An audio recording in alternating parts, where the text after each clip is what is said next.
자, 주제 3번 이제 5페이지에 해당합니다. 남북국 시대와 고대의 문화라고 되어 있고요. 특히 지난 영상에도 얘기했지만 문화 파트 잘 봐야 된다라고 했습니다. 자, 문화유산과 그 국가의 내용을 물어보는 연계하는 문제가 최근에 출제가 되었다라는 것 기억을 하고 가셔야 돼요. 그것은 기출문제를 확인하면 조금 더 명확히 알 수 있을 겁니다. 자, 남북국 시대라고 하는 거 보겠습니다. 자, 말 그대로 남쪽과 북쪽에 각각 국가가 존재했다라는 겁니다. 남쪽에는 통일된 신라가 있었다라는 것, 그리고 북쪽에는 고려의 뒤를 이은 발해라는 나라가 있었다라는 것이죠. 조선시대의 실학자였던 유득공이라고 하는 인물이 붙인 호칭입니다. 자, 그래서 이제 내용을 정리하겠습니다. 자, 남북국 시대 보면 통일신라와 발해 크게 두 가지로 나눠져 있죠. 그런데 통일신라는 엄밀히 보면 또 두 개의 시기로 구분을 할 수가 있습니다. 자, 통일을 한 직후에 왕권이 굉장히 강력했던 시기, 그리고 신라 말 왕권이 점점 약해지면서 지방에 호족 세력이 등장하는 시기, 이렇게 구분을 해서 봅니다. 물론 굳이 또 따지면 출제는 이 통일 직후 신라라고 하는 국가가 굉장히 강력했을 때, 왕권이 굉장히 강했고 그래서 국가를 어떻게 운영할 것인가를 딱 정했단 말이지, 제도화했단 말이죠. 그것들을 중심적으로 물어봅니다. 자, 그래서 통일 직후에 신라 보면요, 대표적인 왕 신문왕이 있습니다. 자, 이 신문왕은 이제 새롭게 통일된 국가를 운영하기 위해서 어떤 것들을 실행했느냐, 일단 국학이라고 하는 교육기관을 설치합니다. 요것도 선지에 출제된 적이 있어요. 국학을 설립하였다. 자, 국학은 기본적으로 유학을 교육하는 기관입니다. 유학을 공부시키는 이유는 국왕에게 충성하는 신하들을 육성하기 위해서야. 그래서 유학도 문화 파트에 속하기 때문에 국학이 설립되었다가 선지로 나온 적이 있어요. 또 기본적으로 진골 귀족들의 세력을 약화시키기 위해서 관료전이라고 하는 새로운 직역의 대가를 지급하고요, 관직 복무의 대가로 주는 세금 수취가 가능한 땅입니다. 그리고 노급을 폐지했습니다. 자, 그리고 전국을 효과적으로 통치하기 위해서 구주 오소경이라고 하는 지방 행정 제도를 정비하였다 라고 보시면 돼요. 요게 통일 직후 강력한 왕권을 가졌던 신문왕 때의 일이다. 자, 그런데 신라 말이 되면 조금 더 시간이 지난 이후에 귀족들이 서로 왕이 되기 위한 왕위 쟁탈전이 벌어지고요, 각 지방에 대한 통제가 약화되면서 지방에서는 스스로 내가 장군이야, 내가 왕이야 라고 하는 호족들이 등장했다라는 거야. 보통 해공왕이라고 하는 왕이 죽고 나서 이런 변화가 나타났다라고 보고요, 왕권은 약화되었고 귀족들의 특권이었던 노급이 부활되고 관료제가 다시 폐지됩니다. 요게 이렇게 비교가 되는 거예요. 관료전을 지급하고 노급을 폐지했다라는 건 왕권 강화, 귀족 약화야. 왜냐면 노급이 귀족들에게 더 유리한 제도였어요. 이걸 폐지했던 게 통일 직후 다시 나중에 부활. 자, 그리고 지방에서는 호족들이 등장하면서 후 삼국시대가 펼쳐진다. 물론 후 삼국시대는 여러분들이 잘 알고 있겠지만 신라뿐만 아니라 후 백제를 이끌었던 견훤이라든지, 그리고 후 고구려를 세운 궁예 같은 인물들이 있죠. 사실 이런 인물, 후 삼국시대가 나타나기 전에도 여러 호족들이 등장했습니다. 대표적인 호족이 하나 더 있어. 이 사람은 꼭 알아야 돼서 써놓는 거야. 장보고라는 인물, 바다의 왕자, 해상왕이라고 알려져 있죠. 이 장보고는 천민 출신이었으나 군사적 수완을 인정받고 일종의 장수로서 성장을 합니다. 자, 물론 자신의 딸을 왕비로 추천하고 왕비로 밀어 넣으려다가 실패하면서 반란을 일으키는 이런 모습이 나타나죠. 이런 변화가 있었다 보시면 되고요. 공통적으로 신라에서 국가를 운영하는 과정에 등장했던 여러 가지 제도들이 있습니다. 민정문서 혹은 촌락문서라고 하는 것을 만들었대. 자, 3년에 한 번씩 그 마을의 땅이나 과일, 나무나 가축이나 인구를 조사한 거예요. 왜 그랬느냐? 기본적으로 세금을 거두기 위해서, 세금을 수취하기 위해서 거둔 것이었다. 조사를 하였다. 그리고 독서 산문과라고 하는 것, 원성왕 때 말 그대로 독서 능력을 상중하 3개 등급으로 나눠서 관리 임용이나 승진에 활용했던 것이고요. 자, 그리고 대표적인 문화유산, 이때 만들어진 거 불국사와 석굴암이 있습니다. 석굴암 기출문제 많이 나온 거 봤죠? 불국사와 석굴암이 8세기에 만들어집니다. 됐죠? 자, 그 다음 발해입니다. 총 4번 중에 1번 출제됐어요. 발해는 사실은 키워드만 잘 보면 되는데, 건국했던 대조영부터 그 다음 왕이었던 무왕, 그 다음 문왕, 그리고 한참 지나서 선왕 때가 영토가 가장 넓었던 시기고요. 그리고 어떻게 멸망했는지 쭉 나와 있습니다. 진짜 핵심적으로 키워드만, 대조영이 동모산에서 건국하였다. 이거 첫 번째고요. 그 다음 무왕은 싸우는 걸 좋아하는 것처럼 보이죠? 당나라를 선제 공격하는 이런 모습들이 나타납니다. 자, 그 다음 문왕은 글을 좋아하고 싸우기를 별로 안 좋아했던 것 같아. 당나라와 신라와 잘 지냅니다. 자, 그리고 수도인 상경성을 이때 새롭게 건설을 합니다. 자, 그리고 중앙 통치는 삼성 육부제를 받아들여서 정비를 하였다. 자, 그리고 이제 중요한 키워드는 여기 있어요.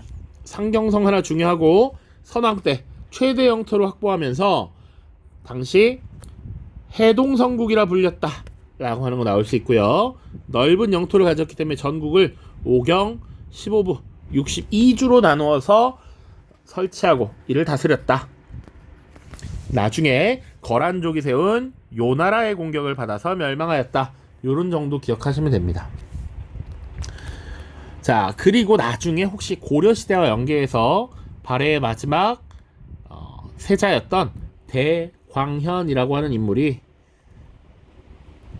유민들을 이끌고, 플러스라고 표현할게요, 고려로 지금 들어가서 우리 받아주세요 라고 했던 것도 언급이 될 수도 있겠다. 요 정도입니다. 통일신라 발해.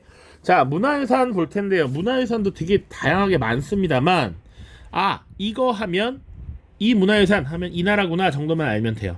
그러니까 지금 되게 복잡하게 정리한 것 같지만, 예를 들어서 유학 관련해서 임신서기서 그러면 신라, 국화 그러면 신라, 독서산문과 그러면 신라인 것만 알면 돼. 문제 없죠?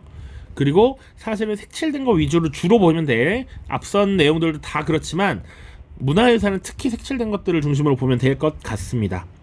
자, 우선 그래도 쭉 한번 보자면, 유학교육을 어떻게 했는가? 고구려의 교육기관 태학이라는 게 있었다. 소수리망 때 설치가 되었고요.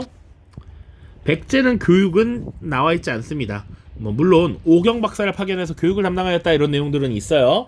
그러나 알 필요는 출제가 되지는 않을 것 같고요. 신라 보시면 유학교육과 관련한 비석이 있습니다. 조그만한 비석인데, 여기서 청년들이 우리 3년 동안 이 책들 공부하자, 유학서적 공부하자 라고 다짐을 새겨놓은 게 임신서기석이야. 자, 그래서 신라에서도 유학교육이 이루어졌구나 라는 걸 알 수 있는 증거입니다. 자, 그리고 신문왕 때 국학이라고 하는 교육기관 만들었다라고 얘기했고요. 원성왕 때 독서산품과라고 하는 제도를 운영하려고 했었다 정도 보시면 돼요.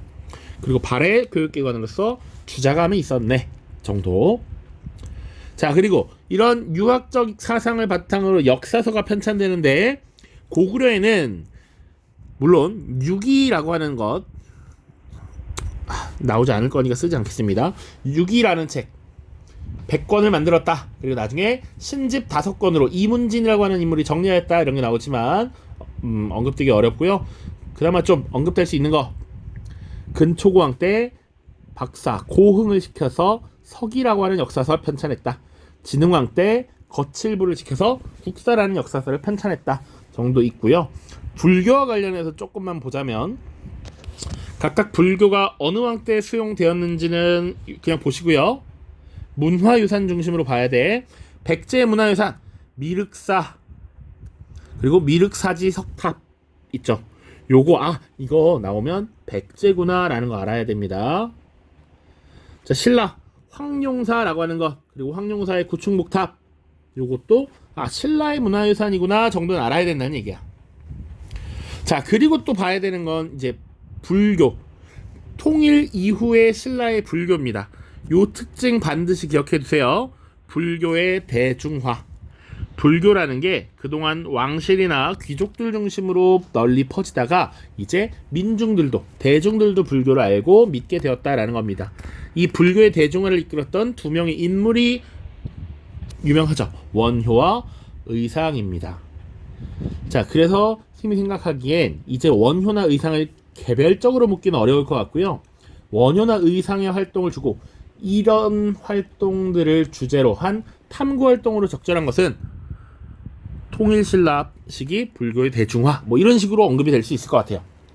자, 그럼에도 좀 보면 원효는 기본적으로 당시 불교가 여러 종파로 나뉘어서 싸우는 것들을 보고 그것을 비판했습니다. 결국 부처님의 마음은 하나다. 그러니까 싸우지 말고 화합해야 한다라고 했던 게 화쟁사상이고, 뭐 아미타 부처님만 줄줄줄 외면 극락할 수 있다라고 했던 아미타 신앙, 이런 것들이 원효의 주장입니다.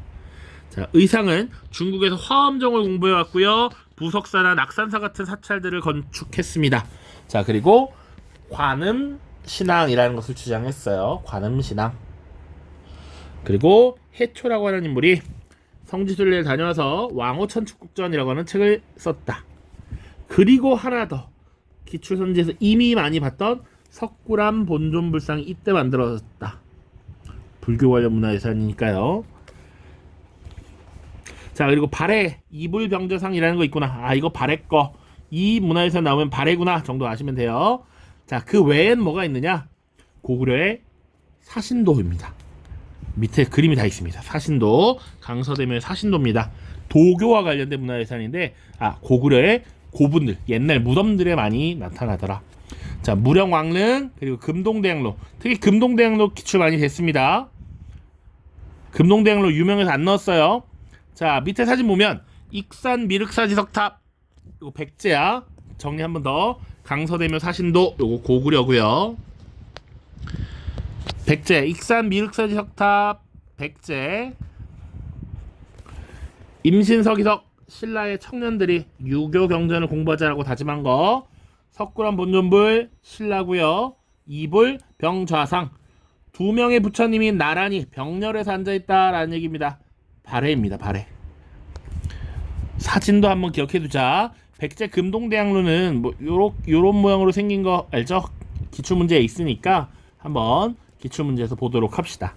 자, 선지 보시면 요 까맣게 칠해져 있는 게 출제된 거라고 했어요. 자, 통일신라 국학을 뒀다. 유학교육과 관련된 거. 자, 그리고 발해 오경 15부 62주를 설치했다. 그리고 고구려, 충주 고구려비, 백제 금동대학로, 또 국학을 두었다. 아까 이거 같은 문제입니다. 요렇게 보시면 되겠다. 자, 그런데 여러분들이 선지를 볼 때는 항상 나머지 선지들도 이제 다 출제가 될 수 있구나, 다 중요하구나 라고 봐야 돼요. 알았지? 절대적으로 기출 선지는 다 파악하고 있어야 된다. 다행히도 아직 4번밖에 출제가 안 되어서 데이터가 많지 않다. 요거 정도는 다 익숙해지고 이게 어떤 것에 대한 설명이구나 라는 걸 알아야 합니다. 됐죠? 자, 이제 다음 시간에는 문제풀이로 만나도록 하겠습니다. 고생했습니다. 안녕.